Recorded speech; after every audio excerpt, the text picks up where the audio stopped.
I'm hooked on a feeling, da da da. I'm high on believing, da da da. As long as you're in love with me. Well, that song will never get out of my head. Hey guys, well, the second trailer for Guardians of the Galaxy came out a week ago, and yes, I am a week late, but I was in Bermuda, and I was having the time of my life. I didn't even check out the internet at all. I know almost nothing for the past week, so now I finally watched the second trailer, and I have to say, I'm still really impressed. I love the first trailer, I love the song used for it, Hooked on a Feeling, and I think that's going to be the main theme for Guardians of the Galaxy, because they use it again for this trailer.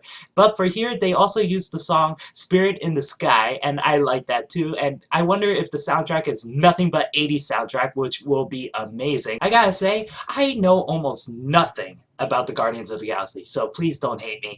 I wonder if there's a bunch of people like me who don't even know about Guardians of the Galaxy. The only member I do know before I heard there's a movie gonna be made is Rocket Raccoon, and I have to say, I'm not a big fan of him.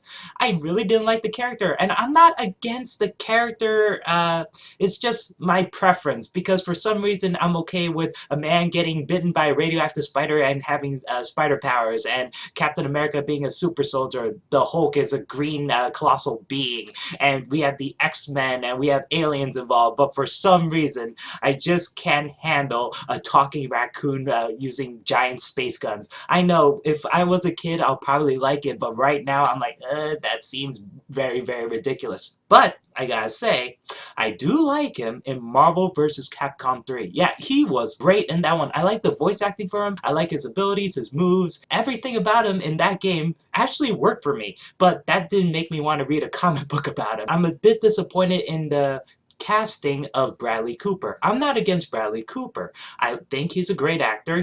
I liked him in the Silver Linings Playbook. I even liked him in the A-Team, and he always plays that kind of guy. He was a douchebag, but he's still likable. So when I finally heard his voice in this trailer, I have to say I am a bit disappointed. The voice is fine. Bradley Cooper did a fine job, but it's just that I really like the voice from Marvel vs. Capcom 3. You know, the British Cockney accent that he had.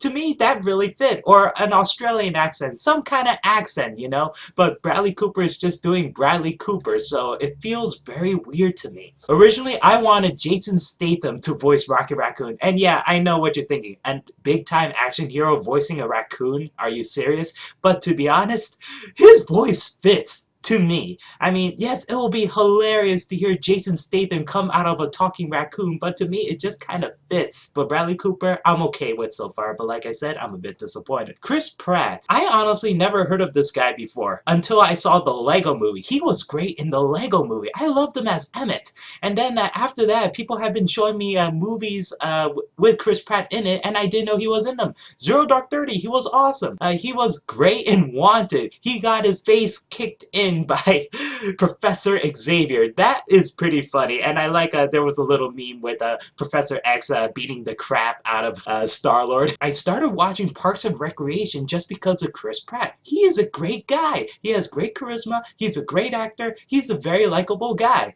So in here, he just fits Star-Lord. He really is Star-Lord, and I never heard of Star-Lord before. I'm not even sure if they're doing justice to his character. He kind of reminds me of Han Solo mixed in with Nathan Fillion from Firefly. Yeah, to me, that's a perfect combination. He was pretty funny in this. And yeah, it was in the first trailer, but here I still like the scene where he was talking with Jimon Hansu. I'm sorry if I mispronounced his name. He was from Gladiator, and I really like this actor. And he was having a back and forth between him and Jimon Hansu, and Jimon Hansu's like, "Who are you?" Chris Pratt's like, "Star-Lord." "Who?"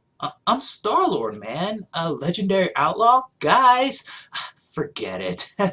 So yeah, I really like that scene. And Star-Lord's helmet is pretty interesting because I thought it's gonna be like Iron Man, you know, it comes from his jacket or something like that and then forms around him. But no, it's like a hologram kinda. It phases in, so I wonder how that works. And not just that, his helmet doesn't completely cover his entire head. It only covers his face and his ears.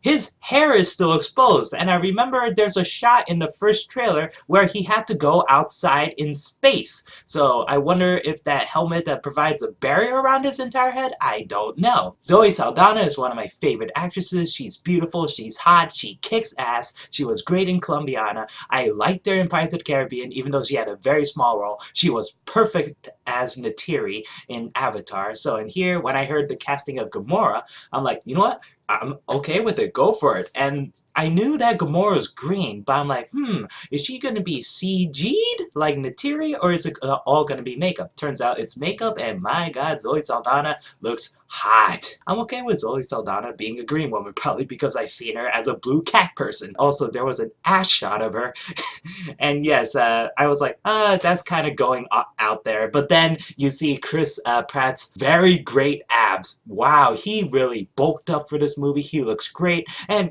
I liked him as a fat guy in Parks and Recreation, but here, he is great. He looks awesome. My god, he is sexy.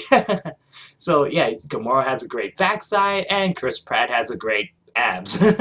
I don't know much about Dave Bautista. I seen him in Riddick, I liked him in that one, and I seen him in The Man with the Iron Fist, and he was badass in that one. I don't know if he's a professional wrestler or a UFC fighter, I don't know much about him, but he does kick ass as Drax the Destroyer. The tattoos on him really work, and the skin and the makeup, it's just perfect for him. He looks badass. Vin Diesel as Groot has to be one of my favorite casting choices for this movie, because I really liked him as the Iron Giant, and I want to know how many different ways he could say, I am Groot. Does he say it happy, like, I am Groot? And does he say it angrily, I am Groot? Or something like that? I want to hear more of Vin Diesel saying just 3 words, I am Groot. So far, the animations on Rocket Raccoon and Groot look awesome. Wow! Rocket Raccoon looks extremely realistic, and I'm really surprised by this. I thought it's gonna look weird seeing a talking raccoon on screen, but the CG work on him and Groot is fantastic. I am very happy about this. I love the appearance of Glenn Close. She looks hilarious. She is great. John C. Reilly is one of my favorite actors. He is hilarious, and I'm glad that he's in this movie. And yeah, the Nova Corps. Man, these suits look awesome. I wonder if Captain Nova is actually going to show up in this movie. Man, the design on this whole movie so far looks fantastic,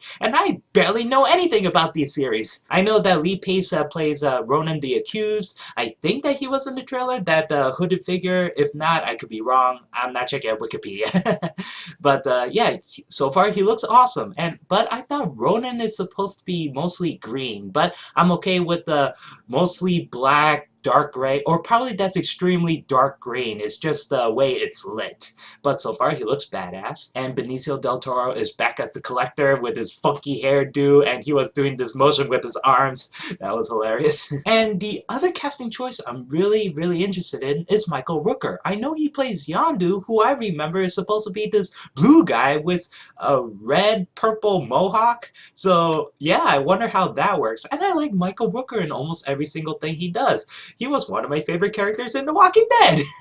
Yeah, they don't show anything about Michael Rooker's character. I wonder if they're going to show him in the final trailer for Guardians of the Galaxy. If not, and there's a shot that I really, really love. It's when Gamora was yelling at Karen Gillan's Nebula, and they got very close to each other, like an inch apart, and they were just yelling at each other like it's their battle cry. But at that point, I'm like, kiss, damn you, kiss, kiss! And I think it's going to be great in 3D because the colors, man, the color palette, it's unlike any other Marvel movie, actually. It's more colorful than everything else in the Avengers series so far. So far, the movie looks awesome. I'm really impressed, and James Gunn hasn't really let me down yet. I mean, I liked Lollipop Chainsaw, a very repetitive video game, but the story was pretty hilarious, and I really like Slither.